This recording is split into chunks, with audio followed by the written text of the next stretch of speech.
Reflexões sobre a iconografia campesina enquanto exemplar da cultura e da arte popular. A investigação em fase de dilatação deseja refletir a respeito de elementos presentes na trajetória e produção de Oscar Pereira da Silva, ainda não estudados. Ao observar a reflexão do camponês, infere-se sobre os encadeamentos presentes na obra abertos a observações, bem como o lugar ocupado por determinadas efígies nos imaginários coletivos e as implicações elucidadas nos paralelos fronteiriços entre campo e cidade. O olhar reponta ao paradoxo do como e quando o espaço pictórico ao tornar visível dissimula. Tensiona-se uma lacuna no campo das visualidades voltados às comunidades campesinas, aqui compreendidas numa pluralidade de condições e geografias, entendida de grande relevância a ser esquadrinhada, a fim de contribuir para os estudos das artes visuais, quiçá para a abertura de um novo campo para outros pesquisadores com inquietações similares. No Brasil dos séculos XIX e XX, apreciamos um número relevante de artistas para a compreensão das dimensões sociais, políticas e artístico-culturais daquele momento. Podemos ainda observar em seus universos pictóricos questões decantadas que atravessaram o curso histórico e permeiam ainda o nosso contemporâneo. Essas observações se clarificam quando realizamos o exercício analítico de espelhamento entre o pictórico e o real. Esses artistas portam carreiras, sociabilidades e volumes expressivos de obras, dentre as quais podem ser identificadas muitas ainda não estudadas com fôlego. Dentre os que mais seguraram reconhecimento para a época, nossa observação rodeia o artista fluminense Oscar Pereira da Silva, que possui obras além de conhecidas, investigadas. Felizmente, podemos citar alguns exemplos de obras já estudadas, como uma cópia feita pelo próprio artista da obra Escrava Romana, presente na Pinacoteca de São Paulo, a Alegoria à Noite, localizada no Museu Mariano Procópio, Fundação de São Paulo, no Museu do Ipiranga, dentre outras encadeadas nas pesquisas e ainda não focalizadas como objeto. Ao examinar aspectos biográficos de Pereira da Silva, observamos toda uma cadeia de relações, viagens, trânsitos, experimentações presentes na sua obra. É importante ressaltar a minúcia do olhar aos detalhes, a datação, as dimensões da obra, documentos. Pereira da Silva possui informação de alto nível para o período. Os intercursos de sua trajetória formativa, a construção da sua carreira, o seu ser artista naquele tempo, suas aspirações diante das dificuldades. Todas essas nuances, além de curiosas, contribuem para o entendimento do seu temperamento e o amálgama de situações e contextos que compõem a pessoa de Pereira da Silva e que respingam em suas obras. Além disso, a respeito de suas produções, observamos no levantamento uma quantidade considerável de obras retratando paisagens e populações campesinas. Nossa curiosidade incita a esmiuçar as ligaduras de sua atenção na produção dessas iconografias, como dialogam com o restante de sua produção quando dispostas, pensando também sobre aspectos de datação.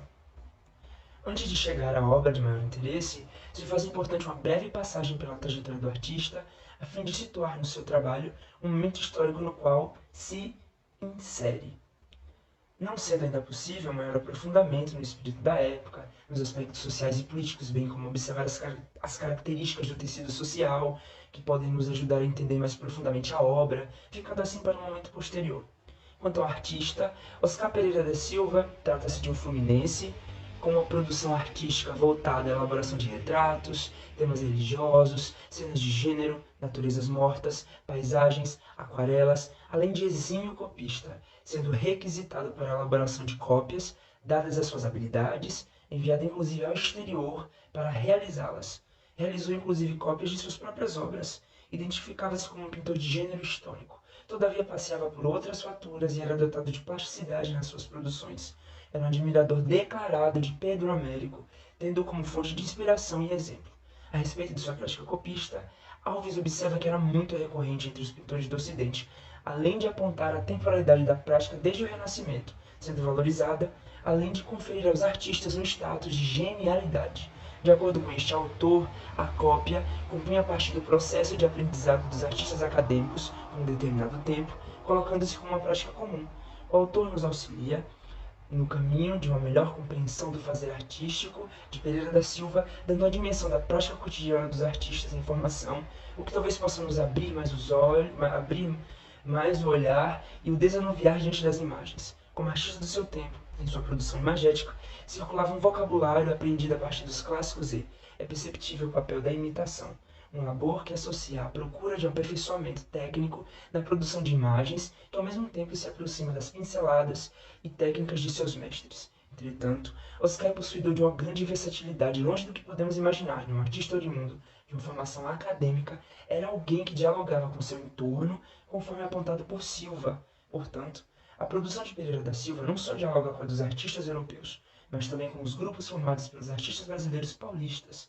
Oscar Pereira da Silva era um artista do seu tempo e possuía conhecimento sobre o que acontecia à sua volta, não permanecendo alheio a esses eventos. Pereira da Silva possui uma capacidade de observação e articulação com seus contatos, inclinando suas produções a fim de construir uma carreira, desejoso de obter cada vez mais trabalhos importantes e ganhar um maior reconhecimento.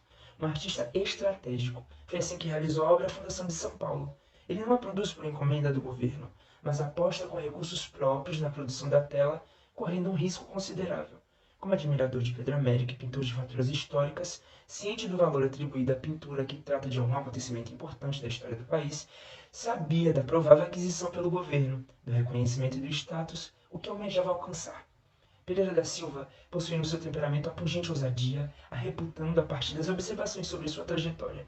Vale ainda mencionar sua obra Desembarque de Pedro Álvares Cabral em Porto Seguro em 1500, uma fatura histórica célebre no seio de sua produção. Em suma, a história da pintura, destacando o começo da civilização paulista, se encerra após algumas tentativas engenhosas desse artista, a fim de conseguir a compra por parte do governo, sendo ao final adquirida.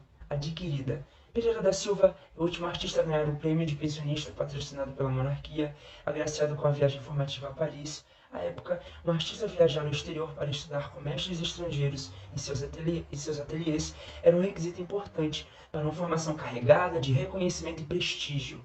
Os artistas transitavam para o exterior para a continuação de seus estudos e aperfeiçoamento.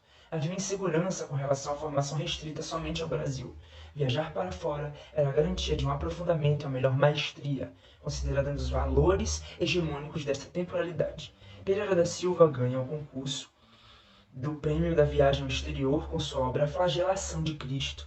Ao ser laureado com o prêmio, foi envolvido em uma polêmica onde os dois professores da escola, Zeferino da Costa e Rodolfo Bernardelli, que não faziam parte da banca avaliadora, contestaram a atribuição do prêmio em favor do Belmiro de Almeida, com sua obra também nomeada Flagelação de Cristo.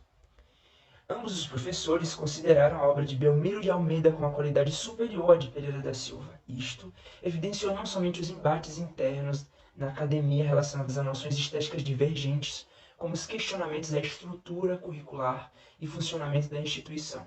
As discussões vazaram para além do espaço institucional, se transformando em um debate público, circulando nos veículos de comunicação da época, criando um verdadeiro clima de pressão.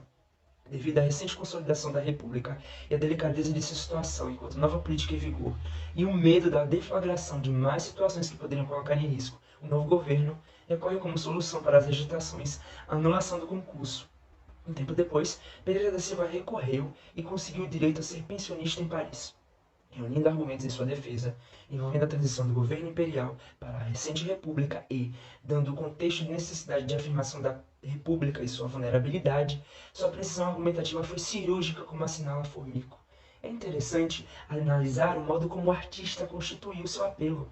Oscar Pereira da Silva resolve escrever diretamente ao governo federal, lançando de uma sagaz estratégia opor dois poderes, novo poder republicano contra o defasado e derrocado poder imperial. O artista suplicante reconhece seus direitos de acordo com os estatutos vigentes da academia e ainda aconselha ao ministro consultar o diretor desta instituição para dar seu veredito final. Sobre a precisão de Pereira da Silva, Formico ainda comenta: o momento escolhido pelo pintor para realizar sua súplica de revisão da anulação foi perfeito. Não só usou como subterfúgio o frágil poder republicano, como também antecedeu a reforma dos estatutos da Academia de Belas Artes, os quais ocorreram em novembro de 1890, mês este em que já se encontra consolidada a partida de Oscar Pereira da Silva para Paris. Possivelmente, caso a reforma fosse realizada antes, o artista não teria mais argumentos válidos, pois mesmo com a vigência do novo estatuto, seu pensionato segue a regulamentação ainda de 1865, uma verdadeira jogada de mestre. Não sem embates, Pereira da Silva consegue seu pensionato em Paris estuda com os mestres Léon Bonnard, Jean-Léon Gérôme, o que não isenta de mais conflitos que iriam se fazer presentes, quando, por exemplo, surge a necessidade de estender sua estadia por mais um tempo, gerando na escola contestações referentes ao seu pedido, mas atritos e discussões calorosas. Retornou ao Brasil em 1896 e, antevendo no Rio de Janeiro um cenário desfavorável para a construção de sua carreira e produção, decide então partir para São Paulo, onde compõe importantes trabalhos, principalmente por estar ligado a importantes contatos ligados à elite paulistana. O clima receptivo e efervescente para as artes, em especial para os pintores acadêmicos e de orientação clássica, abriga a estadia e a carreira de Pereira da Silva. Sua formação e currículo denunciavam a qualidade do artista que foi, seu alto nível de instrução e preparo, isso no interno das concepções formativas e apreciadas em seu presente, para a formação de um artista de renome e potencial ao prestígio. Foi aluno na Academia Imperial de Belas Artes, de Zeferino da Costa, Vitor Meirelles, Chaves Pinheiro, José Maria de Medeiros. Sua formação na AIBA compreende a datação de 1882 a 1887, enfatizando o percurso de aquisição de conhecimentos do artista. Lima Júnior exprime: o pintor fluminense era formado por instituições de ensino prestigiadas, tanto no Brasil quanto no exterior, decisivas na absorção dos primeiros modelos de produção para suas próprias pinturas e que detinham ao longo do século XIX o monopólio da definição legítima da arte do artista, do nomos, princípios de visão e de divisão legítima, permitindo estabelecer a linha de separação entre a arte e não arte, entre os verdadeiros artistas, dignos de serem pública e oficialmente expostos. Lima Júnior citou o artista Pereira da Silva num lugar de qualidade inerente, mediante o cenário artístico que habitava. Inclusive, lecionou no Liceu de Artes e Ofícios de São Paulo em 1896, além de ser um dos fundadores da Academia de Belas Artes de São Paulo em 1925. Oscar se constitui um artista muito importante para o seu tempo e ainda demonstra sua relevância a partir das investigações que se debruçam em suas obras e trajetória. É um artista-chave para a compreensão de aspectos da história da pintura, arte e da cultura brasileira. Assim, a presente pesquisa ainda se debruça nos acervos e registros disponíveis digitalizados, buscando nas documentações primárias informações que contribuam para a maturação de pontos da pesquisa, o que ainda está em processo de consulta, permitindo o seu avanço. Como nosso desejo é preludiar discussões acerca das iconografias campesinas e tentar traçar pequenos eixos reflexivos, como já apontamos no resumo na introdução, foi realizado um levantamento dentro da produção de Pereira da Silva de obras voltadas às experiências campesinas, o que foi uma surpresa ao observar a quantidade de trabalhos retratando o campesinato. É um número significativo de obras, suficiente para nos levar a indagações a respeito do contexto e a necessidade de serem produzidas, se foram criações sob encomenda ou respondem a investigações do próprio artista no seu cotidiano, bem como pensar a importância das obras na produção do Pereira da Silva. Como a cultura popular pode ser percebida nas suas faturas, nas escolhas do artista ao dispor as figuras, distribuir as massas e corpos, no como percebe e representa o campo e suas populações. Caso se trate de encomendas, podemos pensar nas interferências dos clientes e no movimento do artista que, diferente do momento que pinta para agradar seu próprio paladar, nas encomendas sua energia se relaciona numa outra direção, a de alcançar a satisfação dos seus compradores. Observamos no levantamento um bom número de telas retratando carros de bois. Talvez seja fruto de demonstrações para os alunos, compreendendo os momentos que lecionou, pode eventualmente também ser uma espécie de apreciação por tais faturas, tanto por parte de Pereira da Silva como dos seus compradores, uma recíproca. Além disso, os carros de bois eram meios de transporte primitivos muito comuns, tinham um papel fundamental nas relações econômicas, nos engenhos de açúcar, transportando cargas, pessoas, era algo presente na cultura, cotidiano e imaginário coletivo. É possível que haja muitas outras telas produzidas pelo artista retratando esse meio de transporte. Nesta revisão do que há de acessível da obra de Oscar Pereira da Silva, dentre as imagens levantadas, vislumbramos em a reflexão do camponês não só a possibilidade de dar atenção e estudar a respeito de uma obra ainda não cuidada pelas pesquisas, como também a possibilidade de trazer à exterioridade as inquietações que desejamos tentar articular, com o propósito de melhor compreender a tela em questão, a fim de verificar algumas de nossas inquietações. Podemos observar em uma rápida análise, sem levar em conta a nomeação, se tratar de um homem com a idade avançada, trajando um chapéu de palha, uma blusa social branca, sem adereços. Suas mãos se entrelaçam no que depreendemos ser um instrumento de trabalho. Ser um instrumento de trabalho. Seu desejante olhar fita o céu, nos conduzindo a uma leitura de termos diante de nós, um homem rude e simples. Quanto à paisagem logo atrás, observa-se na vegetação, que comunica com seu verdume, uma espécie de lagoa espaçosa que preenche conjuntamente o campo visual, cujo céu apresenta nuvens carregadas e prestes a precipitar. Imaginamos a possibilidade de seu fitar exprimir um agradecimento aos céus, o motivo de toda a expressão carregada na sua corporeidade, sendo alento mediante a presença da abundância que acreditamos constatar ao fundo. Nesta segunda fatura de Pereira da Silva, assistimos um homem aparentando também uma idade avançada, seu olhar está concentrado na escrita que realiza, traja roupas formais, emite uma postura de seriedade. É possível identificar os instrumentos de trabalho deste nobre senhor. Ele se concentra em um espaço fechado, onde visualizamos toda a sua concentração contida. A paleta de cores preenche de adjetivos formais a cena e é possível, após um primeiro olhar centrado na obra, compreender se tratar de uma representação de alguém importante, um profissional em seu espaço de trabalho, ao qual podemos deduzir sua profissão a partir dos canudos de papel correspondentes aos projetos realizados sobre a sua batuta. Na primeira imagem, nos é dada a visão um espaço aberto, o corpo do camponês está ligado à terra por meio do seu instrumento de trabalho, uma enxada, talvez, voltado aos céus, para fazer uma súplica ou um agradecimento. Ao se atentar às minúcias no que diz respeito às nomeações de ambas as obras, a primeira possui um nome ainda incerto, mas colocado em questão nesta pesquisa, no sentido de verificar se corresponde a uma nomeação do próprio artista ou uma nomeação alheia. Na segunda tela, somos invadidos por uma quantidade expressiva de informações ligadas ao homem representado, as quais podemos chamar de externações. Os elementos de sua corporeidade estão represados e refletidos no espaço. Observamos que sua nomeação é mais sólida em relação à primeira obra.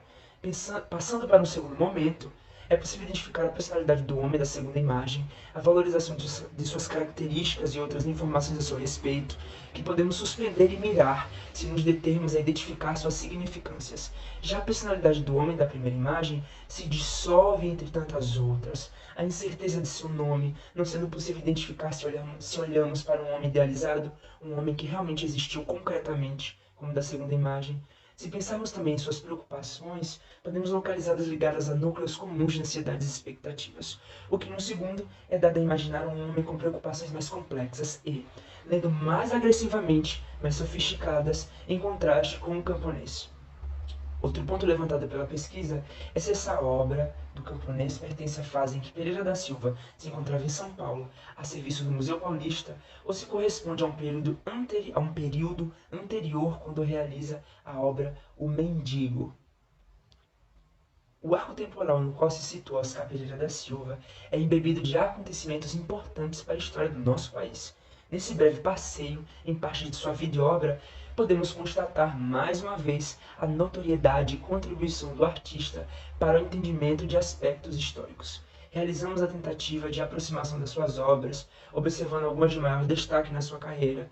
Circulamos, a partir de um levantamento de trabalhos dentro da sua produção, que apresenta iconografias campesinas, um tanger de fascínio com o número de obras retratando essas populações.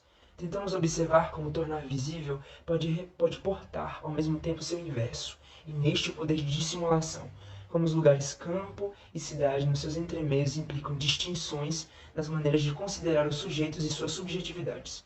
Observamos brevemente, com a proximidade cautelosa, as representações campesinas na produção de Pereira da Silva, nos detendo com um olhar mais cuidado voltado à obra A Reflexão do Camponês, enquanto exemplar de uma representação da cultura popular, suas implicâncias. A lacuna que colocamos em ficção encontra um horizonte de possibilidades de encadeamentos e olhares mais específicos, a depender do que seja expandido futuramente dentro das discussões do campesinato presente nas visualidades. Como já dissemos anteriormente, trata-se de uma pesquisa em andamento, e para responder aos nossos questionamentos acerca da datação da obra, do título correto e de todos os detalhes acerca da carreira desse artista, buscaremos seguir com esse trabalho no sentido de melhor compreender os detalhes, ficando suas respostas a serem observadas em futuras publicações.